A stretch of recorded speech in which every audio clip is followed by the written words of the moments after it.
speaking about time and this conversation that I'm so humble and grateful to have with you, Jason Wilbur of Wilbur Watch Co. Wilbur, WILBURCO.com, an American luxury watch brand. And you are you're such a unique, impressive is one way to put it, individual. And I was just rewatching the video on your homepage, which I absolutely love, and I love the opening. So when you look back at any great adventure, you'll see milestones defined by ingenuity. A single sketch becomes an obsession, a passion, a drive to create. And I know one of the things that you're excited about with respect to creating is your latest work of art, the ultra limited edition EXP or experimental, which you're slating to launch this fall, correct? Yeah, this is coming out September, hopefully, late September, early October. We're going to start getting it into retailers and having it on our website ready for sale. That one's been kind of in the works for a long time. It's it's fun. It's funny because we're constantly asked by people like who is the audience? Who are you trying to target? Did you do focus groups to figure out what people want and all these kind of things? And it's funny because I come from car design. I come from like automotive. It's basically pretty much like a corporate environment where you're making products for people. You're in it. Obviously, I worked in the like creating concept cars, concept motorcycles, kind of thinking about the future. Right. But I worked for big companies. Like I worked for Honda and Porsche and things like that. And those guys are there to make a profit. That's what their whole job is. At the end of the day, in their marketing messages, it's about fun and everything. But really, like if you can't make a profit, the company doesn't exist. And so there's a lot of time spending. There's a lot of time spent from a lot of these companies talking to customers, asking them what they want, asking them what features they want and things. And that's kind of like being an industrial designer. You spend a lot of your kind of like educational years learning about that, right? Where it's like, don't just make stuff because it's cool, right? Right. Like you have to be solving a problem. You have to be asking people, like what they want and then make what they want and all this kind of shit. But then you go back to kind of like the early Henry Ford statement that was like, if you asked people what they wanted, they'd say a faster horse, right? Right. So my whole thing is with my brand and with my watches is literally like it was an escape for me from the kind of the world of industrial design that's based on commercial focus only to making mechanical artwork, right? So for me, it was like, I'm just going to make my mechanical artwork and I'm not going to pretend it's better than anybody's stuff. I'm not going to, I love a lot of the other watches and things that are out there, but there just wasn't mine, and I wanted to make mine.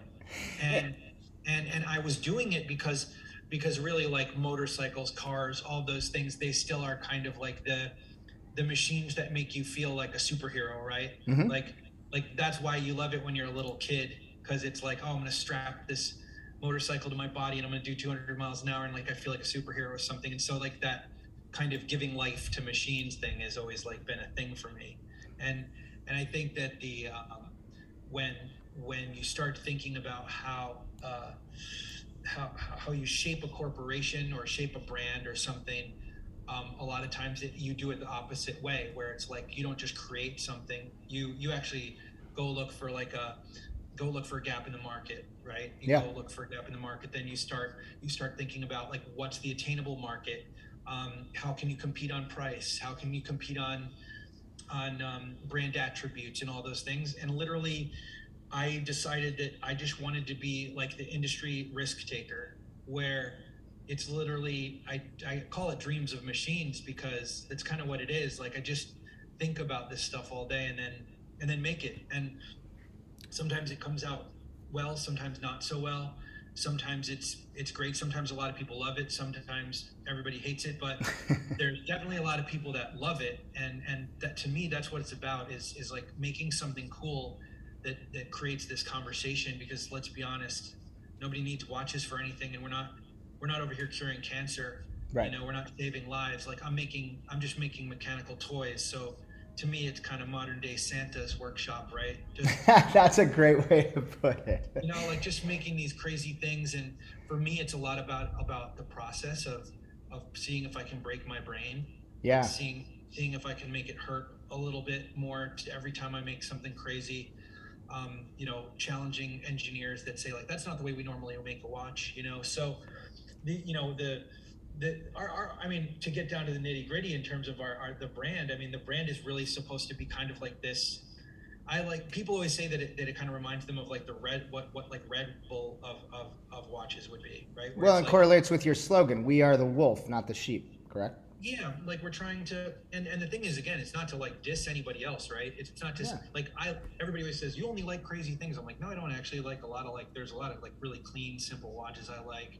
There's a lot of things like that I love, but in the end, it's this is literally just like what I feel like making, and it's funny because I never thought that it would offend so many people because it really does. There's a lot of people that are like pissed off. They're like, but didn't you even ask anybody what they wanted? And I'm like, why would I do that? I paid for this myself. I'm making this myself. Like I spent my whole career asking people what they want. This is now my time.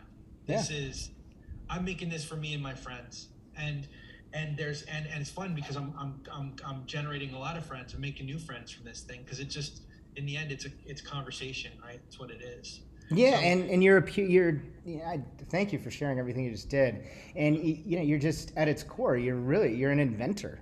You're an inventor. You're a genius inventor, and you keep inventing. And as you just said so aptly, it's not everyone's going to love everything you invent.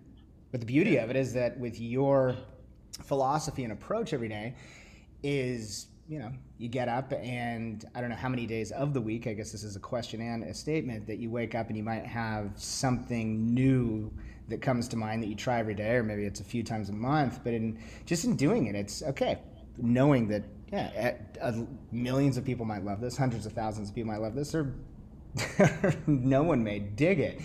That being said, I'm doing it because it's my passion. yeah, and that's the thing. And I mean, like, and our whole team kind of operates that way, right? Like, I mean, I'm too ADD to execute all this stuff myself, right? I mean, I build the watches, I sketch these ideas, and then I build them in 3D and I engineer them myself. Like the initial engineering, and I'll make like prototypes and do all that stuff myself, like mad scientist style.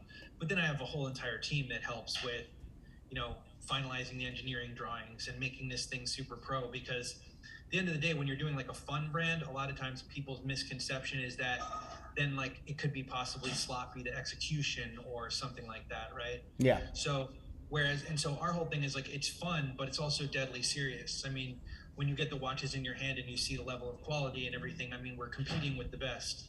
So Yes, you are. and so the thing is that we try to have fun in the whole idea is to kind of like have this youthful spirit, but at the same time, like we have a lot of experienced people that really kind of nail it every time in terms of making sure that the execution is awesome. And I have this kind of phrase that I tell everybody all the time. I'm like, look, if you're going to break the rules, do it perfectly, because people are going to be watching and wanting to poke holes in your ideas. I love that. I'm writing that down. If you're going to break the rules, do it perfectly. Yeah, because the thing is, if you do it sloppily, it just doesn't look it doesn't look like it's been done on purpose, And I mean, it's funny because I it's fun to hear you call me a genius, but I'm not. I'm a sick person, and this is my believing myself. This is an illness for sure. Like everybody asks me like, why do you do this? And I come up with reasons. I come up with reasons for PR stuff and talk to people about it. But at the end of the day, I'm like, now I kind of don't know anymore. Like I feel like I call it the Everest syndrome. Mm-hmm. Like, have you ever seen all these movies about people that climb Everest, and then they always have like the really sad part that talks about how many people die doing it, and they all die at the very top, dude. They all die right where they can see the top, where the flag is at the top, and it's like they're 20 feet from the end, and that's where they all die because in their heart they're like, I see it, and everybody's telling them like, dude, this isn't good, like you can't breathe, you're not getting oxygen, you should turn around and go back down. But they're like, but dude, I can see the top. It's right there. And they'll do it. And so that's me. I can see the top. I feel like I'm like there, and I just got to keep doing this because I'm going to get to the top. And who knows? They might find my body at the top of whatever it is I'm trying to build, but at least it's like I'm doing that, and that's where I'll rest and I'll do it happily. So it's like this, I spend a lot of time coming up with the concepts that I'm going to make, and I spend a lot of time like dreaming about it, thinking about it. Even my wife sometimes will be like, "Where are you right now? Like, where are you in your head?" Right. We'll be out to dinner or something. I'm like, "I'm sorry, I just came with this idea." Like, and I gotta get it like somehow like throw it in a folder and get it like save it away somewhere in the back of my brain so I can go back and get it later, because sometimes I'll literally spend like months thinking about a certain design and building it pretty much in my head before I sit down and open up the CAD programs and start building it in 3D. So I get it this way. I kind of like solve a lot of the problems that would exist kind of in advance, and it helps me to actually create a lot faster. So it's almost like I'm taking photos in my mind of all these things and kind of making the notes. And I'm doing it like while I'm walking around, while I'm walking on the beach, while I'm, if I'm standing in line at the DMV, I'm thinking about it. Like I said, it's an illness. Like, it's the reason to create the watches is so that I can relieve myself of some of this shit for a while, right, and take a break in between each one. Man, you are, among other things, you're incredibly inspiring, and it must be really interesting to have the type of genius inventor mind that you have, and to wake up with that, know you're waking up with that, living with it, and then at the same time being the creative inventor that you are, utilizing it in a way that you are utilizing it, and having a channel for it that you love with passion. Yeah, man. I mean, like, let's be honest, it's a gift, right? Absolutely. Like, Yes. I mean, being able to do this on a daily basis is awesome. Having the support of my wife and my family and everybody else is awesome. Like, we talk about the challenges of risk taking and doing all that stuff, but it's really from a creative standpoint, right? Like, it's, again, not saving lives. This is just artwork, and I feel like I'm kind of like feel bad that there's not more people that are willing to do that with their creativity and what they're doing in their industries. Like, I feel like when I look at, it's part of the reason why I got out of the automotive industry was I just felt like everybody started making these kind of like apologetic pods of little things that just look like, like garbage appliances or furniture with wheels, and I felt like all the balls was missing, all the like glory of the early days of automotive, which was all about freedom and expression and craziness and having a good time and all that. Now it's like, no, you're not allowed to do that. You're not allowed to have a good time, because that doesn't sell. We want to we have to sell stuff that's looks like you're like suffering through life in order to like like it's and I'm like I just don't subscribe to that, man. I'm like, we're here for such a short period of time. That's exactly right. We're here for such a short period of time. I saw when I was doing some elevated posts the other day on Instagram, I saw this your social media looks fantastic, by the way. I saw this your videos and reels are exceptional. Kudos. But I saw this. It's an interesting thing to really think about. So I believe I think it's Texas. Don't quote me on this, but they just found these new amazing 144 million year old dinosaur prints. They found them because there's such a severe drought due to what we've done to the planet. But they found these, and it really makes you realize, like, 144 million years ago, we're such a blip on the map.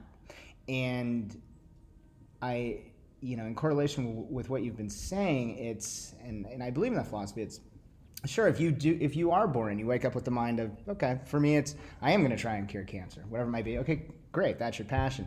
That being said, if you're not wired that way, then just do what you love and try to figure out what you love. And for you, fortunately, it's been being born with this mad scientist almost mind that you have, and channeling it the way that you do, and having some fun along the way, and creating pieces for people that give them enjoyment in life as well. And so that is a gift that you are giving to people. When you're creating something that gives people versus whatever you just said about certain models of cars that they were creating, making you look No, like dude. I you. mean, think about it. Think about it. There's people that literally sit around in their underwear talking shit on Twitter all day long. And I'm like, I can't believe that you really want that this is what you want for yourself. Like, does it feel good? Like at the end of the day, you're like, what did I accomplish today? Well, I shit on like at least 30 people on Twitter. And Right. like, I mean, the thing is, yeah, just a blip, man. Like and I know it's so cliche to say it, right? Everybody always says it, like life's so short, but like, dude, it's so obvious now. It's, Yep. I've had I've had some crazy health things occur in the last few years and things like that just kind of woke me up pretty big time. And those were things that also just every time something that happens in your life that's kind of like a devastating thing or whatever, all it does is just take a chunk off the end and remind Yeah. you that like you just got to keep going, dude, and you got to just fight for things. And I mean, part of the pleasure for me is like when I was growing up, like I was I didn't pay barely any attention in high school. All I wanted to do was skateboard and snowboard. And, like I was told, like, you're never going to be anything. You're not going to, all the kind of same shit you hear, right? Where it's Yep. like, I was just basically like, dude, you're showing us science books with information from like about 60 years ago. And we're talking about the most boring things on earth. Like, this isn't me failing school. This is you failing us. Right. Like you guys need to talk to us about something more exciting because this shit is not it. So a lot of times like people just are talking about how you can't do something, and I love that. I love people, like I always tell people, find something that somebody tells you is impossible. like like if you don't know what to do, find something that's like challenging to those that say it's impossible, because nothing's impossible and you can challenge that. And when people say you can't achieve something, go do that thing that they say you can't achieve, right? Like, go Absolutely. do that thing. That's Absolutely. part of the that's part of the fun of the challenge, right? Is to prove them wrong. And to that point, I wanted to ask you specifically about this line. I stated it quickly at the beginning of our conversation, yet I think this is the perfect segue into this. Is begin quote in regards to you, Jason Wilbur, reversed the traditional process of watch development and design when he embarked on his latest work of art, again, the ultra limited edition EXP or experimental. What exactly, explain that a little more. Reverse the traditional process of watch development and design.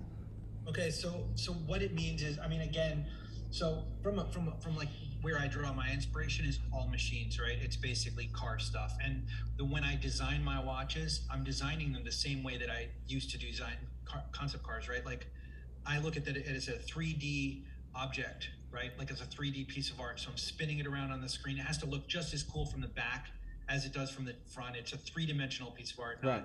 two-dimensional, right? So from a design standpoint, from styling standpoint, like I'm not looking at a ton of other watches out there and saying like, well, I kind of want it to be like that, right? Like, so when we talk about reversing the process, I'm not looking out there and saying like I said earlier, I'm not asking people like, okay, what do you want? And then they'll say, well, I want something that's kind of like a Rolex, but cheaper with a red dial, right? Which is what they say when they're asked. But what I do is I basically, and then also people design around price points, right? Mm-hmm. So they'll say like, Right. we want to make a watch that's between $200 and $300. We want it to be kind of classic. And they start with kind of like these big picture ideas of what it should be and the price point. And when you do that, it's obviously a challenge to hit those marks. So people that do it, they're very good at that, and that's awesome. But that's a specific type of process, right? Where you go and you get a movement, for example, off the shelf, and you say like, okay, this is a movement that's going to fit within the price point of the watch we want to make.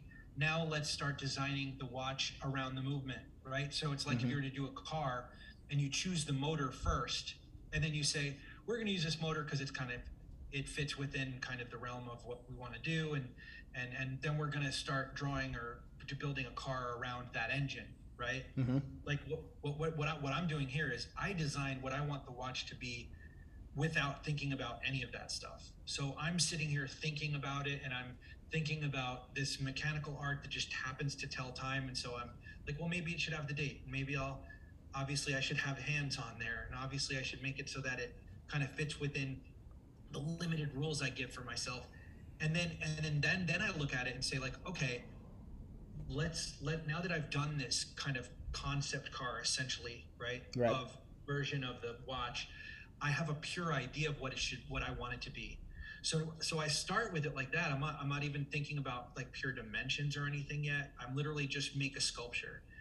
Then what happens is that then I look at it and I use that as the basis for moving forward in a more technical and logical way, where then I start to say, okay, what movement can I put into this that won't ruin my concept, right? Right. Like, then let's 3D print some of these and start to like shape it a little bit better so it's a little more ergonomic and the size is right, right? And so I start working in that direction. And then what I do is I always have my little 3D printed model sitting there. And if I get too far away from that in the production process and the realization process of it, then I say, okay, we've lost the soul of this. Let's start over again, right? Like in terms of the process. So instead of working, backwards, I work forwards. I create an idea. I say, okay, let's figure out how to make this thing. Let's see if there's, this will work this way, and I do that. And so the EXP, I mean, the EXP is basically another version of what I'm calling our kind of daily driver watches, right? Where I purposely use like the EXP has Swiss movement in it, but we completely manufacture and finish the watches, the rest of the components in the U.S. and we build them here. And the case itself is this 9-part crazy case, right, with floating elements and very much skeletonized, where there's like a floating chapter ring and there's this chassis inside that kind of holds all the components in place. And I've got the exposed fasteners and everything. So the idea is to make it kind of look almost like a automotive race car chassis type of feel, right? Because it's kind of brutal essentially when you look at it. There's no like there's refinement to it, but when you look at it, your first instinct is like, wow, that's like a motor on your wrist, right? Right. So with that one, that's one of our kind of, like I said, daily drivers. And our brand in total, we basically have 2 different lines. One is our kind of like super high-end experimental stuff, like the Leo watch. If you check it out online, it's basically our it's a movement that I designed myself. It's based on these cryptic symbols that overlap in a jump hour sequence that allow you to see these crazy like alien-like cryptic symbols that overlap in the middle to create the hour numbers and things. And that's really more about like the really high-end dreamlike concept stuff. And those are but those watches, they start at $50,000, and they're really meant for like a different kind of again, it's supposed to be almost like the concept car that people see it and understand that like that's where the purest essence of the brand is. And then all of those same kind of emotional value and design value and everything, that all trickles down into our other watch lines, our daily driver line, like the EXP. And so the EXP is basically like obviously like something that is super reliable. You can wear it every day. It's fun and bashable. And obviously I'm like using crazy materials on that one. Like we're doing, the main case is ceramic. We're doing titanium with titanium nitrate coatings. And because I come from automotive, I like dork out to all the different colors, right, that are out there in trend. So, we've got like different straps that are like the Nardo gray kind of color, like the Porsche color, right? And then we also have like, there's this champagne goldish color that I've been seeing on a lot of wheels recently, especially like the GT3, the Porsche GT3 wheels. Yep. And so I basically tried to mimic that titanium nitrate color. So we've got one of the EXPs is basically it's black ceramic with this champagne gold that I'm calling like a tech gold that isn't gold, right? It's very much automotive gold. And so like that's the thing. It's kind of like almost following in the kind of like the high-end performance automotive realm of things, but in a different way, because I come from automotive design, right? So I'm kind of approaching it the same way. And what a fantastic and just really to approach it from that world is, I mean, really, I think the best word is magnificent, because you're bringing this, from the automotive world, and specifically with respect to the experience you have, and the passion and the power of the the vehicles that you were inspired to be creating for so long, and then to take that and channel it with your genius into these incredible, revolutionary, really, timepieces. That's, I mean, again, it's unique, not to sound blasé and simplify it, but it's really fascinating. Thanks, man. Yeah, I mean, it's again, it's like a journey, right? And that's the thing for me is like it's always like it's not an end, it's also it's why it's hard for us to, we're not. It's not like we don't have a short elevator pitch when people ask what we're doing. Right.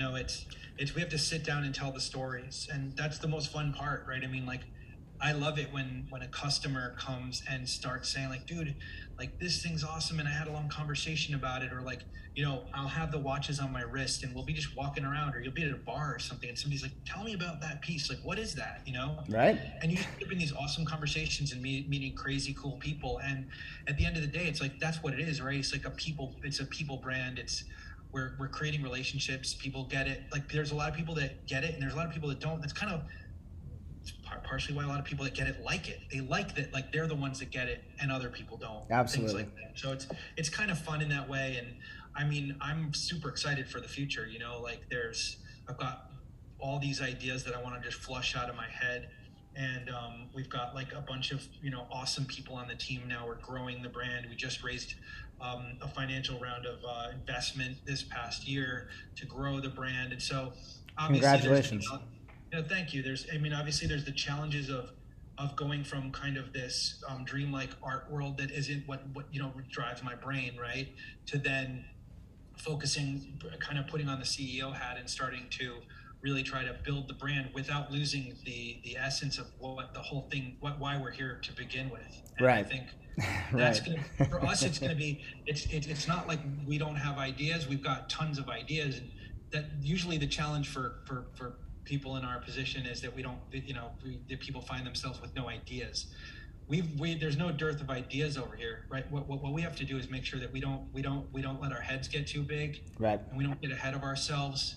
We stay grounded and authentic, and that we never forget where we came from, because that's what the brand is really based on, and the people that love it because of that. So that's what we're doing, is just kind of we're going to grow and we're going to do it, but we're going to do it essentially for the sake of our fans, and because we just want to make more of cool stuff for them.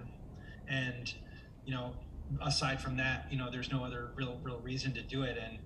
And I think it's going to be a really fun challenge. Like I said, it's a lot of times people look at us as kind of like the black sheep of the industry, and sometimes that can feel a little bit lonely, frankly, and sometimes it can be a little bit depressing, but at the same time it's kind of awesome, right? Like, I mean, absolutely. I like to be out there, like forward scout, just kind of hacking my own path and seeing what happens. And if it inspires people, that's like the coolest thing ever, Absolutely. Well, I will. I was just thinking how I'm really looking forward to listening to this podcast again today, if not a few times, because you've inspired me personally in a number of ways having this conversation. So I thank you profusely for that. And Jason Wilbur, I have now been so fortunate to have had 35 minutes of your time, and I know how busy you are, and I know we could, of course, speak for quite some time, and I hope we can do it again soon. Is there anything I didn't ask you that I should have on this initial podcast, or anything that we didn't touch upon that you would like to? I think you should have just told me not to curse so much. So You actually, you know what? I was at the beginning of the conversation. You dropped one, and that was it. But when you dropped the first one, I actually thought, oh, I'm going to have Jamie go back and end up editing this podcast many times, because the first time you and I spoke, because I took your lead and we did drop a lot of F-bombs, but you did pretty well. You only one time. Yeah, no, that's awesome. That's awesome. Let's just do a bleep. I think bleeps are fun. That's what we do. That's exactly what we do. We bleep. Do a bleep. I like it. Do like a duck. Do a duck fart or something. So, Jason. Anyway, hey man, I really, as usual, I really appreciate all your support. I appreciate the time. Thanks. Again, like the most fun part about all of this really is like talking about it and just kind of talking about ideas and everything. So it's great, and love and elevated. I love the concept of what you guys are doing, and thank you for the support. I think it's great, and yeah, good things, man. Thank you very much, Jason. I really appreciate everything you just said, and I hope you know how much I personally and we appreciate you, and absolutely love working with you and your peeps over at Brand Amp as well. And thus, I hope you have an incredible weekend. Jason Wilbur, WILBURCO.com, American Timepieces for the limitless few. Jason, again, your inspiration. Thank you so much for taking the time, my friend. Cheers, brother. Thanks for everything. Have an amazing week, and I'll talk to you soon.